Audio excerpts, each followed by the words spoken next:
Welcome back everybody to Boats vs. Haulover, where man and machine take on Mother Nature down at Haulover Inlet in Miami, Florida. And here we go, we've got a Midnight Express straight blasting its way into the mouth of the inlet. But of course, sometimes, like on days like this, it's kind of easy for the big boy boats. There's not a lot of waves, not much to put up a fight with them, so they make it look easy. But what about the little guy? Today we're going to focus on that one as we got the little guys stepping in the ring, getting their moment in the spotlight, trying to take on the Goliath.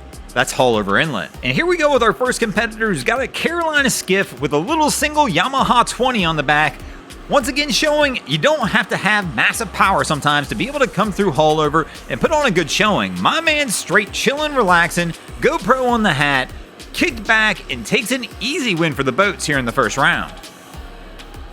Now the little guys put on a good showing here in the first round. Can they keep that momentum going into round two, where we're going to have another small skiff coming through Haulover, but the wake is kicked up this time, and man, our guy takes a hard smack right here, and this can be the big problem with some of these flats boats. They've got a low profile and basically no dead rise whatsoever, which means when they get into some rough chop like we see here, they are going to absolutely pound back down. You'll see they come over the top of a wave here in a moment, and the landing is so hard, everybody vibrates through it. That crew's going to feel that one for a little bit, and unfortunately for this crew, I'm going to have to give them the loss for the boats here in the second round.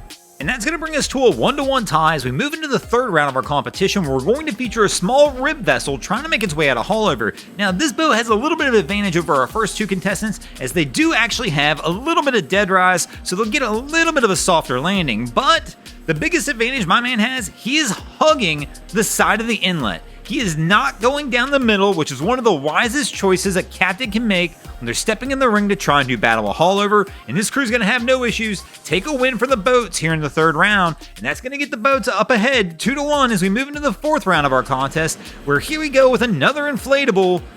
And this crew, this is a strange looking boat. I don't think I've seen this one before, but they look like they're struggling already with power, which means my captain probably didn't look at the tide chart correctly to realize that he's going to have about a 4-knot current pushing against him here, and he's probably only got a couple horsepower on the back.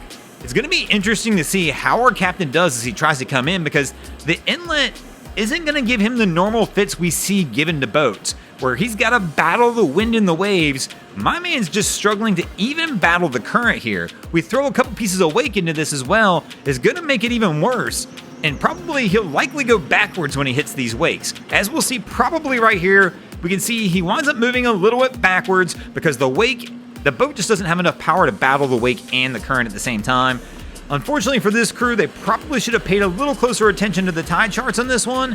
They wind up eventually making it in, but it does take quite some time. We're not going to watch the whole thing, but unfortunately, I'm going to give my man a loss in this one, and the boats are going to go down here, and all of a sudden, we are at a 2-2 tie as we are ready to move into the fifth and final round of our contest. Who will take the win in this one? Will it be the little guys, or will David and Goliath contest end with Goliath taking the win and Haulover showing them how it's done? And we're going to put the biggest boat we've done so far in the contest in the fifth round, which is going to be a 19-foot boat, still small by Haulover standards.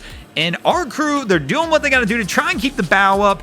And my man's hit the throttle, everybody's hanging on, and they're going to make it out without issue, take a win for the boats, and the boats will take a win in this episode. Thanks for watching, guys. I hope you enjoyed this episode of Boats vs. Haulover. If you did, please check out our other content. We have Wavy Boats, who does a bunch of great things down at Haulover Inlet.